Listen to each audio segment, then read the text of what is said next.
تركيا تطور نسخة بحرية من مقاتلتها الشبحية من الجيل الخامس كان للعمل على متن حاملة الطائرات التي تصنع الآن بأياد تركية. مرحبا أعزائي المشاهدين من المحيط إلى الخليج في برنامجكم عرب شو بلاس. تمضي تركيا الآن في مسار طموح في مجال الطيران البحري من خلال خطة تطوير نسخة من مقاتلتها الشبحية كان التي تصنف ضمن مقاتلات الجيل الخامس، القادرة على العمل على متن حاملة الطائرات المحلية ميغوم التي لا تزال قيد الإنشاء. وبهذا تستعرض تركيا عضلاتها في مجال التكنولوجيا العسكرية المتقدمة لتجسيد نظرية الوطن الأزرق على أرض الواقع.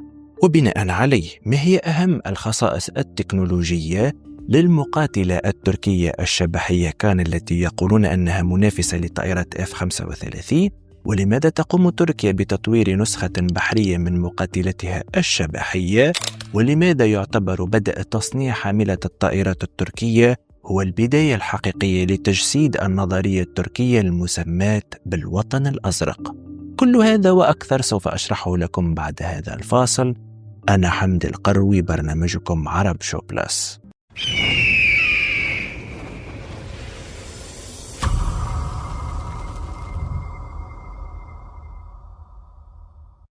أود أن ألفت انتباهكم أعزائي المشاهدين إلى الضغط على زر الإعجاب حتى أعرف عدد المعجبين بهذا النوع من المحتوى. ونعود لموضوع حلقتنا، حيث أكد مدير مكتب تصميم السفن الحربية DPO الأهمية الاستراتيجية لمبادرة تركيا لحاملة الطائرات، مشيرا إلى أنه بمجرد اكتمال المشروع ستنضم البلاد إلى مجموعة النخبة المكونة من 8 دول فقط حول العالم تمتلك حاملات طائرات عاملة. ويتم تطوير حاملة الطائرات ميغوم التركية لاستيعاب مجموعة من المنصات الجوية المنتجة محليا أيضا بأياد تركية، مما يعزز بشكل كبير قدرات تركيا على فرض قوتها في البحر. ووفقا لأوتشار، فقد بدأت بالفعل دراسات الجدوى لتكييف مقاتلة كان للعمل على حاملة الطائرات التركية، مما يتيح لها الإقلاع والهبوط على سطح سفينة ميغوم. وقال أوتشار: إذا تم تطوير نسخة بحرية من كان، فإننا نعمل عن كثب مع شركة الصناعات الجوية التركية تاي لضمان التوافق الكامل لعملية الإقلاع والهبوط على حاملة الطائرات المحلية. وتعد مقاتلة كان حجر الزاوية في استراتيجية تركيا للقوة الجوية من الجيل القادم. ومن المتوقع أن تدخل الخدمة في سلاح الجو التركي بحلول عام 2028 مع التخطيط لنشر أكثر من 100 وحدة بحلول عام 2032.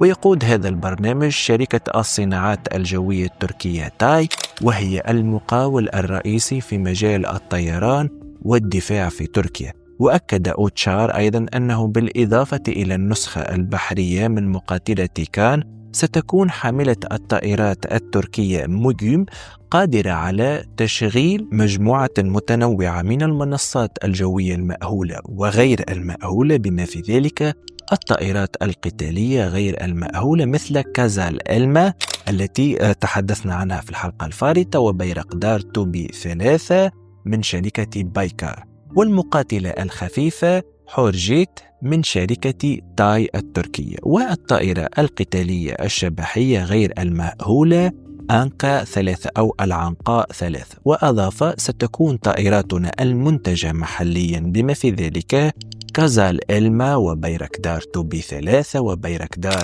2، بالإضافة إلى هورجيت وعنقة 3 من أتاي، قادرة تماما على الإقلاع والهبوط من على متن حاملة الطائرات التركية الجديدة. وللعلم، أطلقت تركيا رسميا بناء أول حاملة طائرات محلية المسماة ميغوم في أوائل يناير 2025، مما يمثل خطوة كبيرة في برنامجها طويل الأمد لتحديث القوات البحرية الخاصة بها.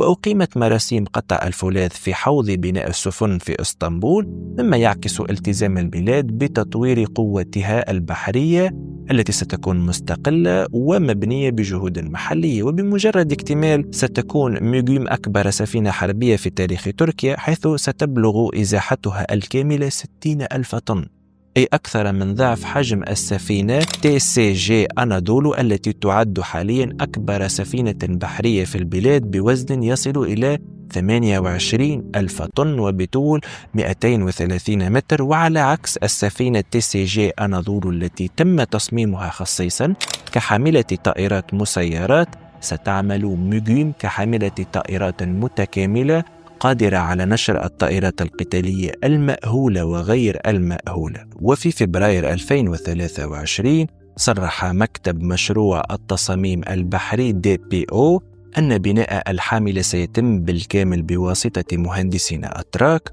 وخبرات محلية دون الاعتماد على أي مساعدات تقنية أجنبية، وهذا في حد ذاته إنجاز. وستبلغ أبعاد حاملة الطائرات ميغيوم نحو 285 متراً من حيث الطول و72 متراً من حيث العرض، مع إزاحة كاملة تصل إلى 60,000 طن كما سبق وذكرنا، مما يضعها ضمن فئات حاملة الطائرات المتوسطة المماثلة لحاملة الطائرات HMS كوين إليزابيث والبرانس أوف ويلز التابعين للبحرية الملكية البريطانية. وتم تصميم ميغيوم لاستعراض القوة العسكرية إلى ما وراء الحدود البحرية المباشرة لتركيا فيما يعرف بالبحر الأزرق، والتي سأشرحها فيما بعد، حيث ستكون قادرة على بلوغ سرعة 25 عقدة مع مدى عمليات يصل إلى 10,000 ميل بحري عند الإبحار بسرعة 14 عقدة. ولتحقيق هذا المستوى من الأداء سيتم تشغيل السفينة بواسطة 4 توربينات غازية من طراز جنرال إلكتريك 2500 مدعومة بمروحيتين قابلتين للتعديل لتعزيز القدرة على المناورة في مختلف الظروف البحرية. وسيضم سطح الطيران الخاص بالحاملة 3 مدارج مخصصة، منها مدرجان للهبوط ومدرج واحد للإقلاع، بينما تضمنت التصاميم الأولية نظام منحدر معياري. اختارت البحرية التركية بدلا من ذلك نظام كهرومغناطيسي متقدم لإطلاق الطائرات MLS، والذي يجري تطويره حاليا بواسطة مهندسين أتراك. ومن المتوقع أن يستوعب الجناح الجوي لحاملة الطائرات ميغيوم ما يصل إلى 50 طائرة موزعة على النحو التالي: 20 طائرة قتالية متمركزة على سطح السفينة، و30 طائرة إضافية داخل حظيرة الطائرات داخل الحاملة. وسيشمل هذا الأسطول مزيجا من المقاتلات المأهولة والطائرات المسيرة والمروحيات، سواء لأغراض الهجومية أو النقل والدعم. كما سيتم تشغيل الحاملة بطاقم يضم حوالي 800 فرد بمجرد دخولها الخدمة التشغيلية الكاملة. ولضمان بقائها في بيئات القتال الحديثة سيتم تسليح ميغيوم بشكل مكثف بمجموعة من أنظمة الدفاع الصاروخي والحماية القريبة المتقدمة، والتي تشمل نظام إطلاق عمودي ميدلس VLC بقدرة 32 خلية للدفاع الصاروخي و4 أنظمة لمواجهة التهديدات الجوية والصاروخية قصيرة المدى، و7 أنظمة أسيلسان ستوب عيار 35 ملم التي يتم التحكم فيها عن بعد RCWS لمواجهة التهديدات غير المتكافئة مثل الطائرات الانتحارية المسيرة والقوارب غير المأهولة المحملة بالمتفجرات، إضافة إلى أسراب محلية من الغواصات والفرقاطات والمدمرات والبوارج وكاسحة الألغام التي ستسير بجانب حاملة الطائرات التركية لحمايتها من كل الاتجاهات. بالتالي يمثل مشروع ميغيوم لحظة محورية في استراتيجية التوسع البحرية لتركيا، حيث يضع البلاد في موقع قوة بحرية بارزة بقدرات متقدمة لإسقاط القوة على المدى البعيد من خلال دمج مقاتلات الجيل الخامس القابلة للتشغيل من على حاملات الطائرات والطائرات القتالية المسيرة ونظام دفاع بحري متطور، تؤكد تركيا طموحها في أن تصبح لاعبا رئيسيا في الأمن الإقليمي والدولي.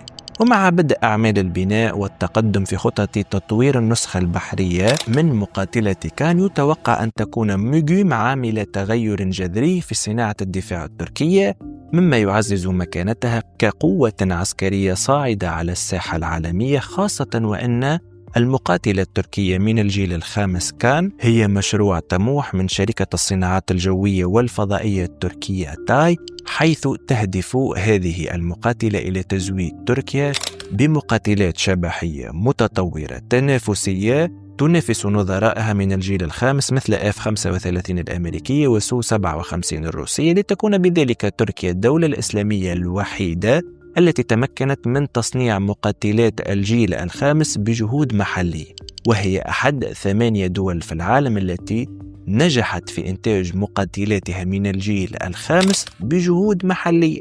وتم تصميم هذه الطائرة بتقنيات تقلل من بصمتها الرادارية والحرارية، مما يجعلها صعبة الاكتشاف، حيث تحتوي على رادار EESA المتقدم الذي يوفر قدرات عالية في الكشف والتتبع، ويتميز بسرعة استجابته ودقته. كما تم تجهيز الطائرة بقدرة حمل أسلحة داخل بدنها، مما يدعم قدرتها الشبحية ويحسن الأداء الإيروديناميكي لها. وتعتمد هذه المقاتلة على محرك محلي الصنع من إنتاج الشركة التركية TEI، وبهذا تم تعزيز الاستقلالية العسكرية لتركيا، وتم الدخول إلى سوق الطائرات المقاتلة من الجيل الخامس من أوسع أبواب الصناعة والمنافسة مع دول مثل أمريكا وروسيا والصين، أي وضعنا تركيا مع الكبار.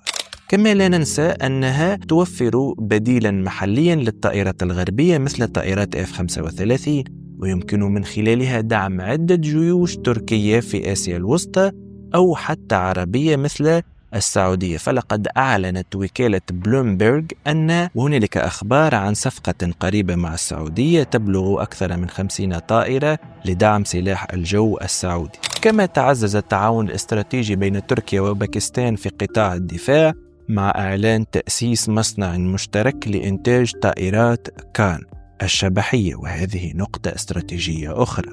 ويعتبر إطلاق هذا المصنع المشترك له تأثير استراتيجي على كلا البلدين. فمن ناحية ستتمكن تركيا من زيادة إنتاج الطائرات المقاتلة بتكلفة منخفضة، وهي ميزة كبيرة لسياساتها الدفاعية والتصديرية، ومن ناحية أخرى ستتمكن باكستان من الوصول إلى التكنولوجيا المتقدمة، مما يعزز بشكل كبير قدراتها الجوية بينما يحفز صناعاتها الدفاعية المحلية. كما أعربت دولة الإمارات العربية المتحدة عن اهتمامها بالمقاتلة التركية كان، وهي الآن تدرس مشروعا مشتركا لتطوير منصة جوية مع شركة الدفاع التركية، وفقا لما صرح به الرئيس التنفيذي لشركة الصناعات الجوية التركية تاي محمد ديمير أوغلو خلال معرض الدفاع إيدكس 2025 المقام في أبو ظبي بالإمارات العربية.